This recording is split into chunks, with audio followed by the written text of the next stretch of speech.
A quick warning before we begin.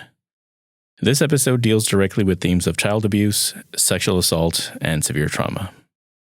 We're having a grounded, truthful conversation, but the realities discussed in this interview are incredibly heavy. If you or someone you know has been affected by sexual assault, you don't have to remain silent. You can reach El Paso's Center Against Sexual and Family Violence Crisis Hopeline for domestic violence and sexual assault survivors at 915-593-7300. Or you can find them online at casfv.org. Also, please check the show notes for additional resources. Thank you.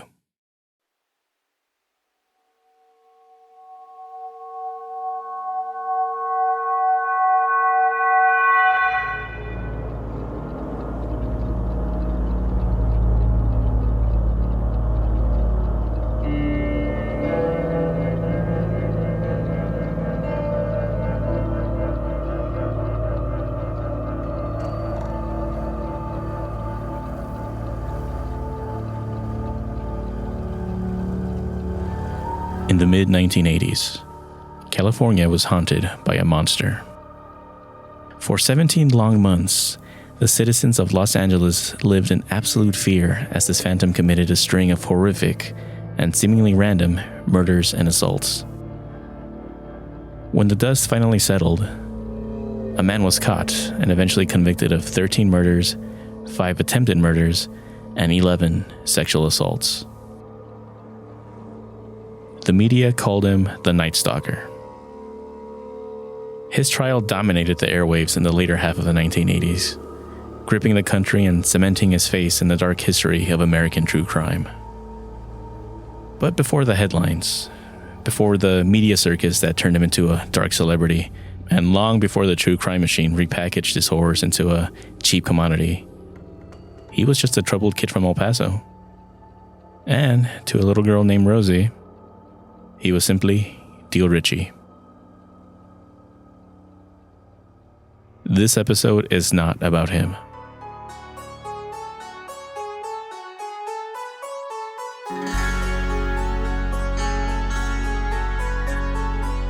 This episode is about Rosie, about what it actually means to be a survivor, about the strange duality of knowing Richard Ramirez before the rest of the world knew his name. It explores how Rosie built her armor, the generational weight of her abuse, and the immense toll a child was left to carry, and the light on the other side.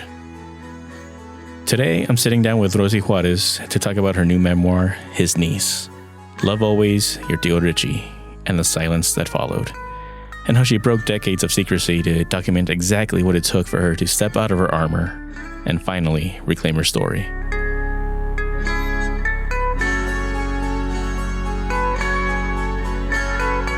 My name is Adrian Mesa, and welcome back to Weird Tales from El Paso.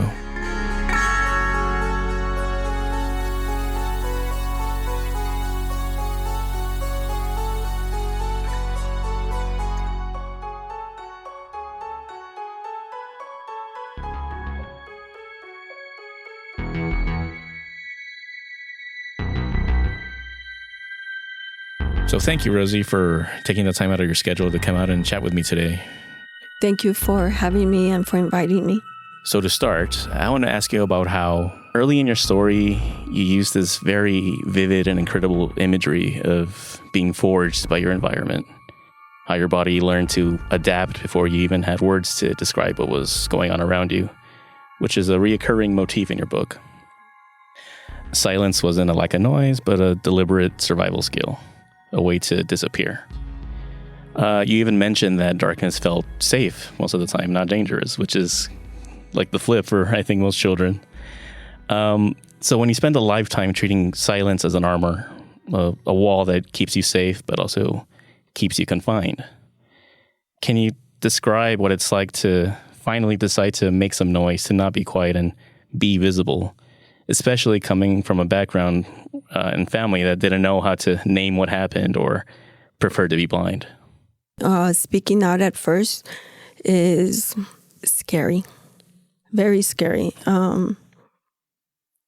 Finding the words to use, very difficult. very difficult to articulate those words. But once it began slowly and you start speaking out about it, for me, it was to a friend, a close friend. Then after that, it was a small group. It felt like a release, like carrying something, and then all of a sudden you feel lighter because someone you spoke to, you stop being silent about what happened to you, and you start speaking what you felt, what you went through. It begins, you start to feel lighter and lighter and lighter, to the point where when you get to a certain point where you can speak about it and it no longer affect you. Because at the beginning, when you start speaking about it, there's tears, there's emotion. But after you've spoken about it, it stops having a hold on you. It stops having a grip on you. And so little by little, it comes off. That armor starts to come off. And you find yourself lighter and no longer weighted by that armor of silence. When did you start making noise? At first, I had written a letter, and let me back up. I told the social worker when I was picked up as a runaway at the school and taken, before being transported to the runaway shelter, they took me into the office and they spoke to the social worker, and I said something. They asked you a list of questions, and I said something, but nothing came of it. Then after that, I wrote a letter to my friend. Sort of like journaling, but it was to my friend. And the letter got returned. My mom caught it. She took it to my grandmother's, and nothing was said.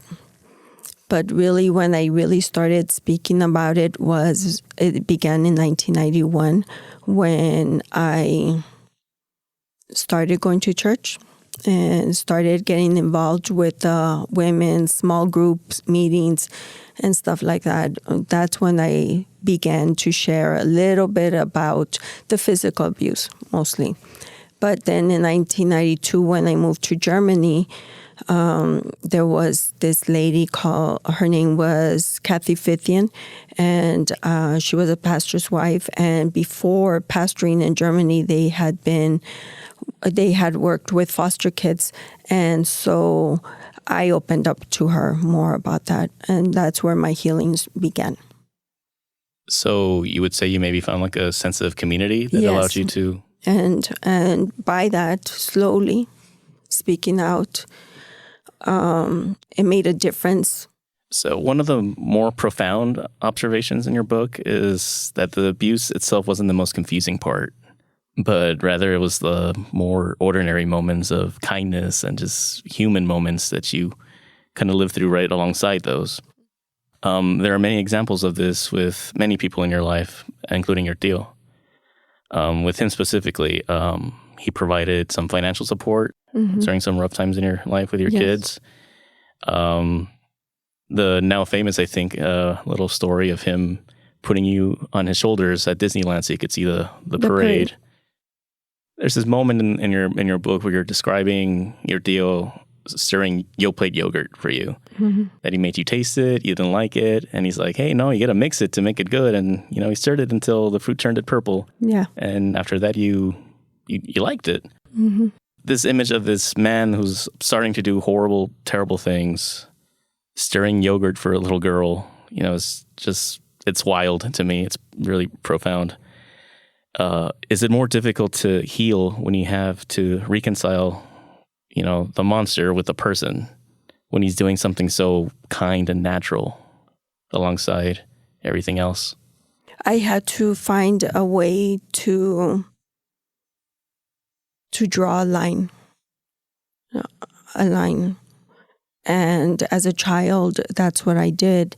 I drew a line, and there was my Tio during the day. He was fun. We got him mad. We picked on him. He chased us out of the room, right? We laughed at him. He laughed at us. That Tio during the day. So, and at night, whenever he molested me, I would pretend to be asleep. So it made it easy when I woke up in the morning to pretend that I didn't remember that. And so that division allowed me to be able to still share those good memories while still having the bad memories. In the introduction to your book, you mentioned that in 1996, you basically, correct me if I'm wrong, you asked for permission to write the story, to get his blessing, and he granted it. And the letters in the book? The letters in the book. Looking back at that moment from the perspective you have now as someone who's had time to process all this, who's making noise, who's had like to think, a lifetime since then or more of a lifetime? 30 years, actually. 30 years this month. In April. Because the letter's dated April 19, 1996, and it's exactly 30 years. Wow. So, yeah, I mean, that's a long time to process, and you're obviously in a much better place, thankfully. Yes. So with that retrospect, that experience, thinking back on that, how important was it actually to get his blessing?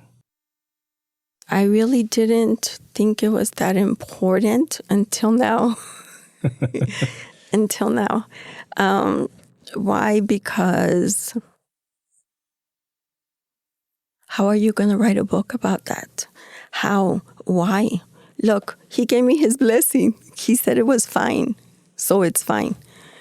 And so really in regards to that, that's how I see it. If my book will help anybody, and which is my prayer that it will, then it was worth it.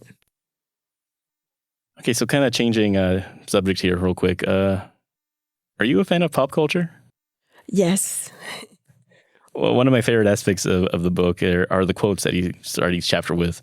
Some of them are from the Bible, some of them are from songs, but there's a lot of, movie quotes, Superman, Back to the Future. The Scarface one made me laugh, especially, considering what that chapter was about. I got to go chuckle out of that one. I tried to connect. The quotes came about when I was teaching in the prison. I opened up every single class with a quote. I would put up the quote and I would tell the guys, okay, tell me what do you think it means to you? Positive, negative, whatever. And so when I started the book, the guys at the prison said, hey, miss, when you do it, you start the chapters with quotes the way you do class. And so that's where that idea came from. So it was a teaching tool that... Yes. That is awesome. Okay. And so it was at their suggestion that they said, the way you do the class, open up the chapter like that. And so that's why I did that. And every quote or every chapter title, the chapter is connected to whatever it starts with. Thematically, it connects to what you're talking about. Yeah. So did you go looking for certain quotes, or did it just pop into your head? What was happening during this time? And then I'd remember, Back to the Future was happening. And Superman, we had gotten a color TV in that chapter. And so I thought, I'm going to put a quote about Superman. And so that's how I did it. The Shaggy one. Everybody, it wasn't me. So that's how I went ahead and did that. I really enjoyed that part too. I could tell you're having fun with that. So the biblical verses, the quotes, obviously religion is very important to you. Not religion, relationship. There's relationship. Okay. Relationship with God. I do not believe in religion. I'm not religious. I have a relationship with God. I love that. Mm-hmm. It's not about you can be Catholic and have a relationship with God. Right. You can be Christian and have a relationship with God. I have a relationship with my Savior, Jesus Christ. And that's what I wanted to make sure I included that in my book. So the movies, the relationship with God, also a lot of music quotes, but one that stood out, and I think you've talked about this in other areas too, was the song Horse with No Name. Mm-hmm. For most people, that's just a classic rock song. It's bop and I love it. It's a great song. But the way you wrote about it That song almost became like a soundtrack to your escape from LA to El Paso. El Paso, where, El Paso was a sanctuary for you those summers that you would come visit. Yes. It became a place where you could take off the armor and just be a kid for a small amount of time. And I have my aunt to thank for that. She made that very possible for me and my brother. Yes, they provided this stability, right? Mm-hmm. You wrote that you were still kind of worried about the situation back home, but you still had these brief moments of rest. Did that song become part of the armor, you think, so to speak? And by writing this book, does it finally feel like you're fighting for yourself and not just others? Because one of the recurring motifs was you would fight for others. You would really stand up for the people you cared about, but you felt you didn't deserve the same type of protection from yourself. Mm-hmm. Yeah, it's very easy for me to stand up for others. As we spoke before, I don't want to talk about my family. Yes. Don't ask me about my family. I'm not here for that because I'm still a little I'm protective over them. They want to keep their privacy, and I respect that. And so in regards to my family, that's a line. In protecting them, it's always very easy to protect others, but protecting myself was kind of difficult. I'm not sure why. It's just easier to be able to see someone hurting and want to help them and bending backwards, trying to help them. Applying the empathy to others is easier than to yourself. Yeah. I think we all struggle with that in one way or another. Yeah, and we're harder on ourselves too. So another, big part of your story is navigating the horrors of growing up with young parents who, not only were they not really prepared, to start a family, but they were also, battling severe addictions, your father with heroin and your mother with alcohol. You mentioned that despite his addiction, your father still tried his best and was very much trying to be present. He would take you and your siblings to the park, give you life lessons while running errands or fixing the cars. And I think more importantly, he would, cap these lessons with the same one repeatedly. Don't follow my path. Yes. Be better, be different. You mentioned in your book, parents' choices leave lasting marks, good or bad. When you became a young mother who was still actively trying to survive, your own unhealed childhood, how did you ensure that your parents' brokenness didn't become your children's inheritance? I took the bad and threw it away, stomped on it, and I kept the good. And so even to this day, I've tried my best to... My dad lives with me, so... as you saw in the book, he still lives with me. He still, there's a lot of good in my dad. He plays with the kids, with his grandkids, same things that he did with us, he's done with his grandkids. And just keep the good, you know what I mean? And keep the good. He taught me how to, the other day I was talking to a friend and we were comparing what did she know about a car? I said, I know how to change the oil because my dad taught me. I know how to change the tire. And so taking those good things that they gave us and passing those good things down and not passing down the bad things. Sometimes to the point where you don't even talk about the bad things. Right, but they're there. They're there. A little bit of the silence still. Right there.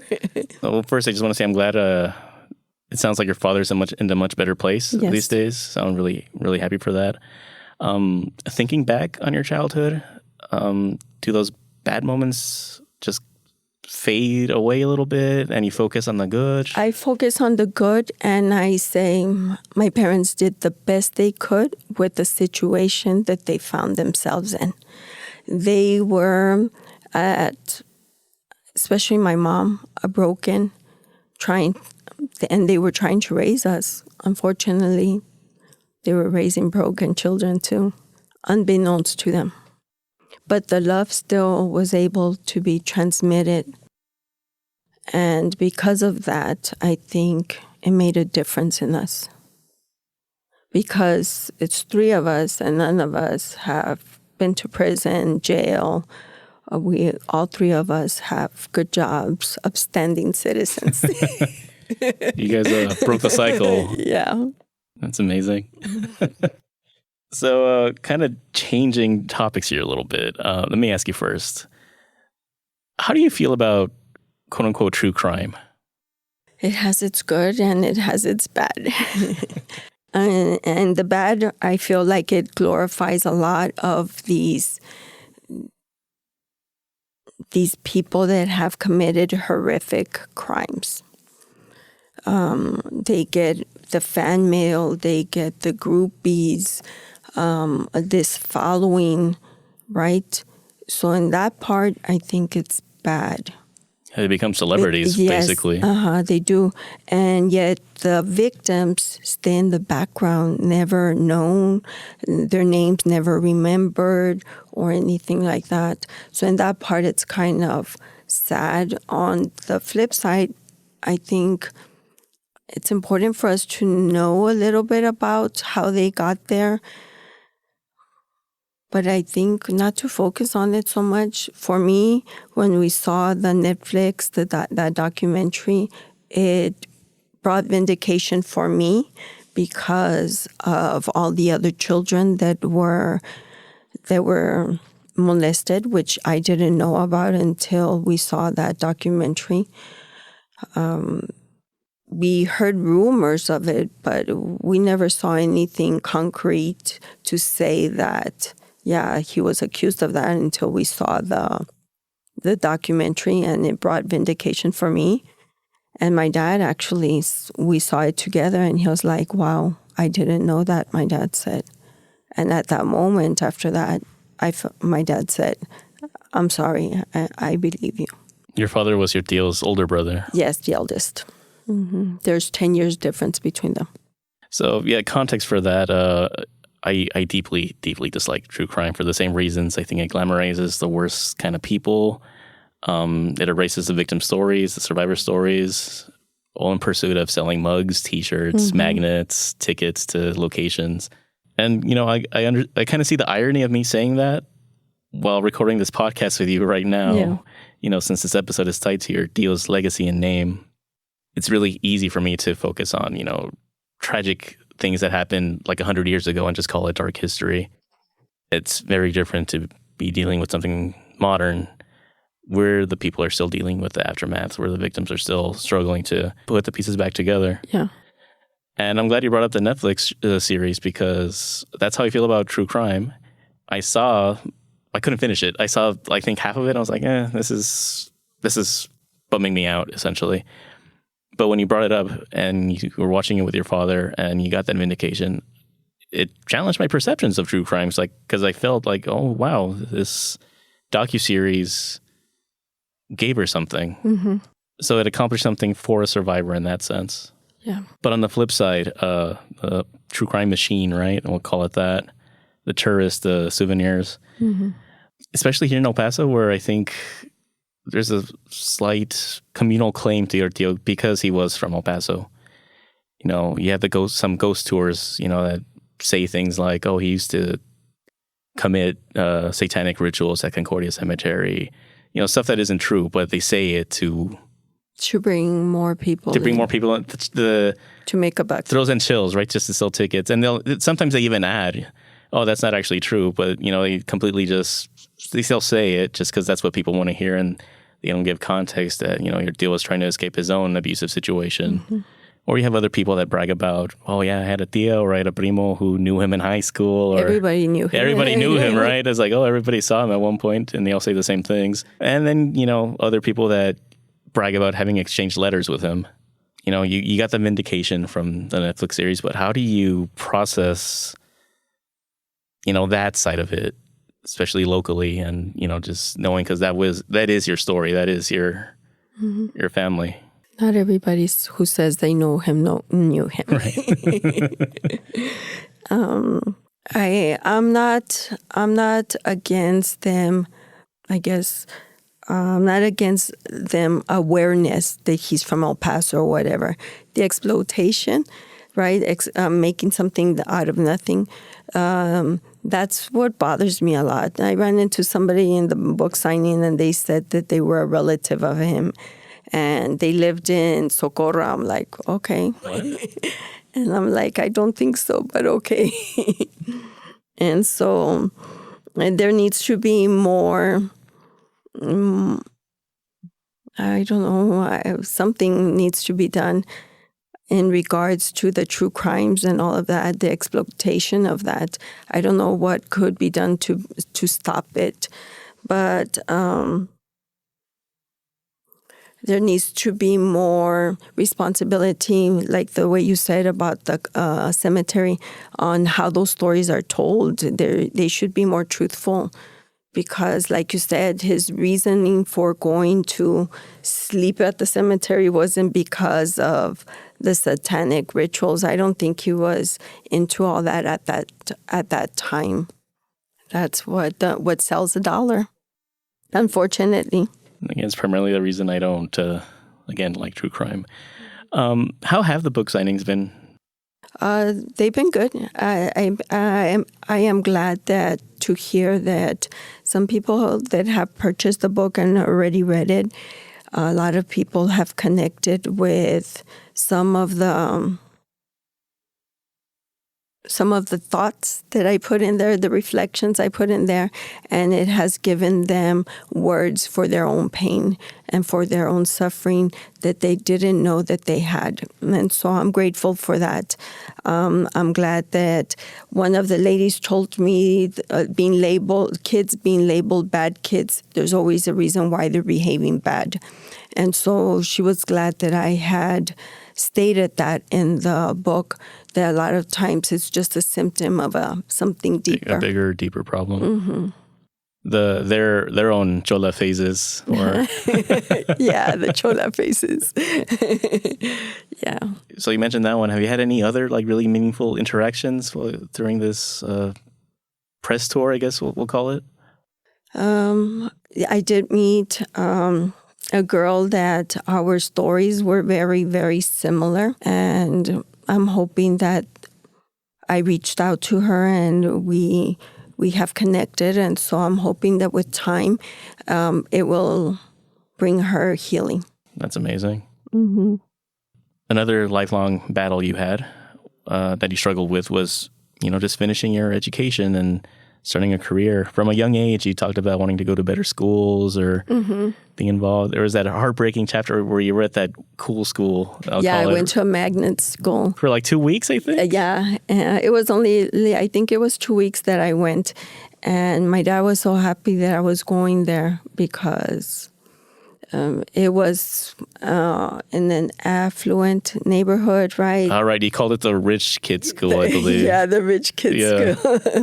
Right. And so, but the ride was the bus ride over there. The school bus would pick us up, but it was a long ride. It was almost an hour going, an hour coming back.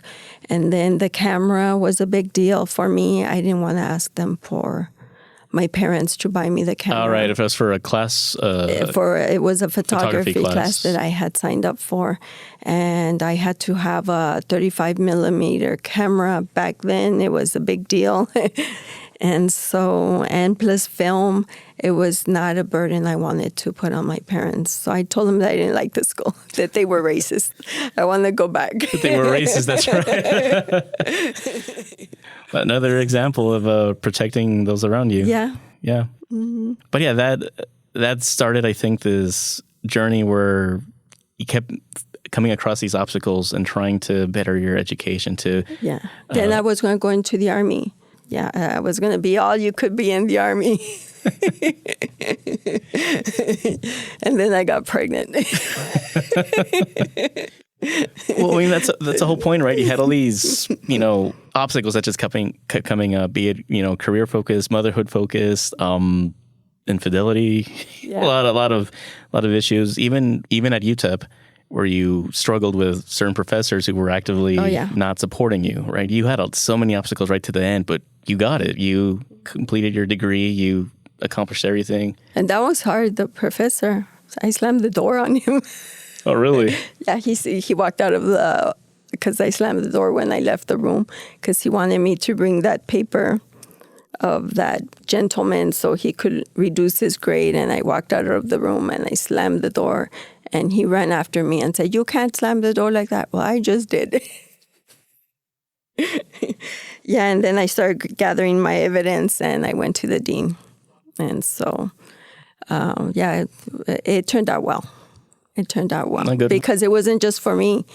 Again, I was fighting for my peers, my female peers, because he was grading the females, giving us lower grades than he was the males. Well, I mean, despite all that, and because, you're a fighter through and through, you managed it. You started your career as an educator. Yes, 13 years in the public school system. And then you transitioned into the prison system, where, you purposely surrounded yourself with these men that, represent, I think, that similar element you kind of grew up around and, worked very hard to escape. But you approached them this time from a perspective of love and understanding. And on top of that, too, you were now the authority in that environment. And it could have gone very easily the other way. Right. I could have very easily taken out all of my anger and my frustration of the way I grew up at them, because they could have very easily symbolized my father or my uncle or the other men in my life that had hurt me. But I didn't, because they bear God's image. You bear God's image. And we are called to love them. Anybody that bears God's image, we're called to love them and to show him his love. And so at first I didn't want to go to prison. I told my friend, no, I don't want to go. Can I handle that? I grew up standing in those lines to go in and see my dad. I can imagine it was an easy decision. And I was like, do I really want to relive that? At least that's what I was thinking. But when I got there and I started talking to these men, and I just felt such love for them, such compassion for them, such empathy for them. And then starting to hear their stories of things that they had been through and things that they had experienced with their parents. It's funny at first because they'd walk in and they'd see me. I'm like, they'd look down on me like, what do you know about having to make $1 for the week or whatever, right? Money to make ends meet. I just let them think whatever they thought of me at the beginning. But then we get into a chapter or a lesson that deals with family relationships or the criminal cycle. And then I'm like, and then they'd share, and then I'd share. Well, let me tell you what I saw. Let me tell you what I saw. And sharing those stories of things that I saw growing up, they're like, wow, she does know. She does know. And especially when you get down to the details of it, they're like, yeah, she does know. She's not making it up. She does know. And there's some of those details I didn't include in my book. Okay. Were you, when you first started, were you just trying to prepare them to reintegrate into society, so to speak, or? No, when I first started, I wanted to have a nice job where I didn't have to grade and I could get off at 12. That was the whole reason why I went there. Oh, that's right. I think you started at 4 in the morning. 4 in the morning, yes. And I left at 12, and there was no grading and no parents to talk to, no meetings for the meeting. So, yeah, that's why I went there first. But so when did it transition from that to trying to teach them to stop disappearing in their own way too? I started off teaching math and science, and I really enjoyed it. I got to push some of these guys that didn't believe in themselves that yes, you deserve this. You think you don't. All your life you were told that you were dumb, but you're not. You're not. You just needed the steps. And so they got the steps. They got their GED. And so I talked about one guy in particular they got his GED, and he was like so excited because he thought he couldn't. And because all his life he was told that he was dumb and by his mother, and that he was stupid, and he ended up getting his GED. And then after that, they moved me into the life skills class. And in the life skills class, they had to come to terms with themselves. They had to learn how to healthy relationships. They had to learn how to live I had to teach them all these things, how to live responsibly, how to break the addictive cycle, how to make amends, fill out a job application. And so in the process of teaching them that, as I was teaching them, I was also learning myself. I taught that class for 6 years. And during that process, yes, I was helping them heal and them speak up for themselves and to admit, yes, this was not a good relationship you were in. This was grooming. This was molestation, right? Because there was a guy there that he was 16 and he was dating this older lady with her husband, would pick him up and take him so he could see his wife. And that was molestation, and he didn't realize it until the class was telling him, hey, bro, your daughter was 16. Would that be okay? No. Then what makes it okay? Right. That you're a guy. It's not okay. And just having them wake up, wow, I didn't realize that. And having them come to terms with something that was affecting them, but they didn't realize it was affecting them. Do you keep in touch with any of them? Yes. Yes, I do. Shh.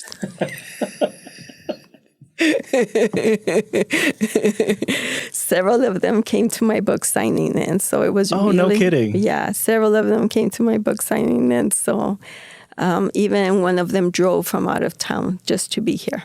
No way. Oh, that is amazing. Yeah, and they're doing really well. I'm so proud of them.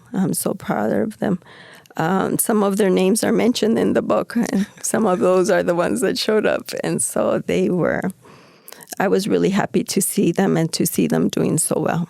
I'm very proud of them that they put in the extra work, because it's not easy. It's not easy because you got a strike against you with a record. Right. And to see them doing so well, it made me feel good. Actually, that's a perfect segue into this last point. So it's just to kind of start wrapping this up. I want to ask you about forgiveness. For a lot of survivors, I feel that word could feel like a trap. Mm-hmm. Like they're being asked to excuse the harm or pretend it didn't happen or to just forget it. But in your book, you drew a hard line. Love isn't a sentiment, but a decision. Mm-hmm. It's a daily refusal to let what happened to you become the authority over who you are. If you could speak directly to any survivor who might be listening to this right now, who is holding on to their anger because it feels like it's the only armor they have, about the difference between excusing the monster and freeing themselves from it, what is the ultimate lesson you want them to take away from your life and this book? Forgiveness is not about the person that did harm. Forgiveness is not the same as forgetting. Just because you forgive a person, it doesn't mean you condone what they did to you, and it doesn't mean that you forget. What it means is that, and you're not pretending that it never happened to you. What you're doing is you are stopping it from hurting you anymore. It's a decision to stop allowing that harm to define the rest of your life. Because up to this point, you feeling angry and holding on to that forgiveness and not wanting to give it, you're harming yourself more than you're harming the other person. It's a silent cancer within you that's killing you. It robs you of your joy. It robs you of you being able to go forward.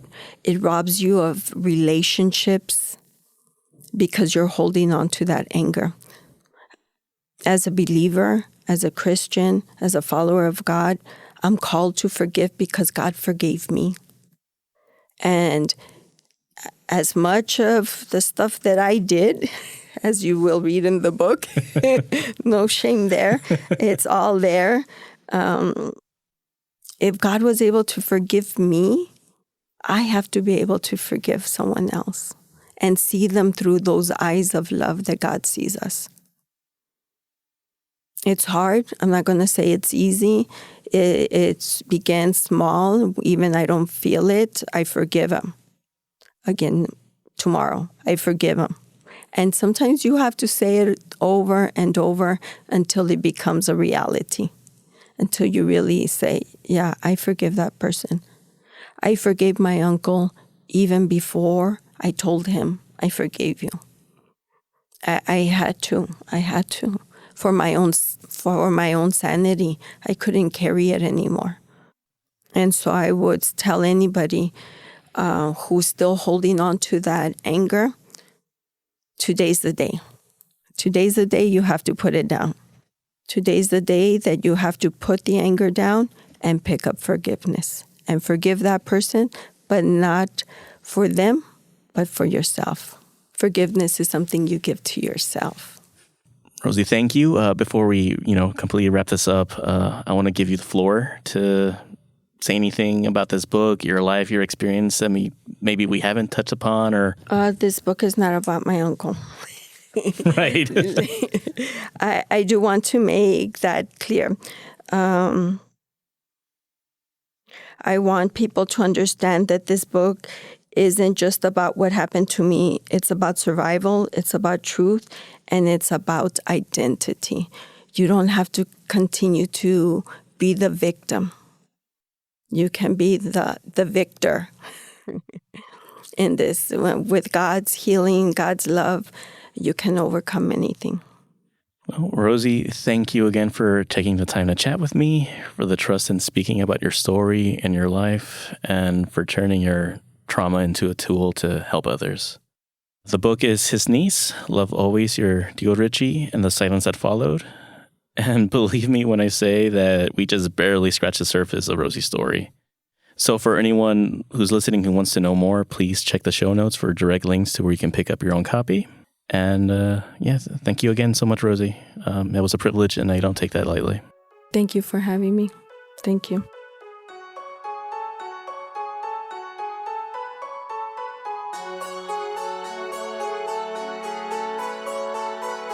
When I first started this podcast, I made a promise to myself that I would not just repeat the same local stories everybody knows. I wanted to actively challenge them or provide new perspectives that aligned with actual history and folklore.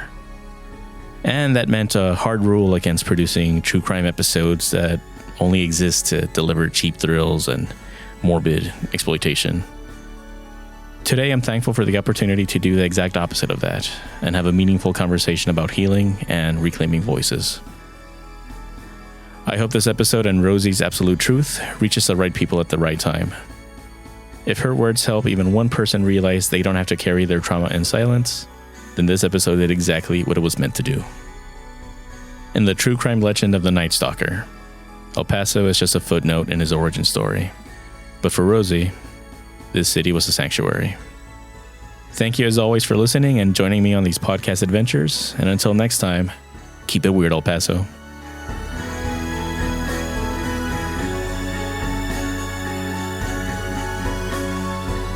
Weird Tales from El Paso is produced, written, and edited by me, Adrian Mesa, with original music by Aaron Mesa.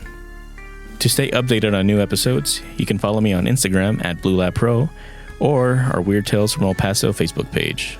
And if you'd like to reach out with your own story, please do so by visiting our website, bluelabpro.com/WTF El Paso. Thanks again.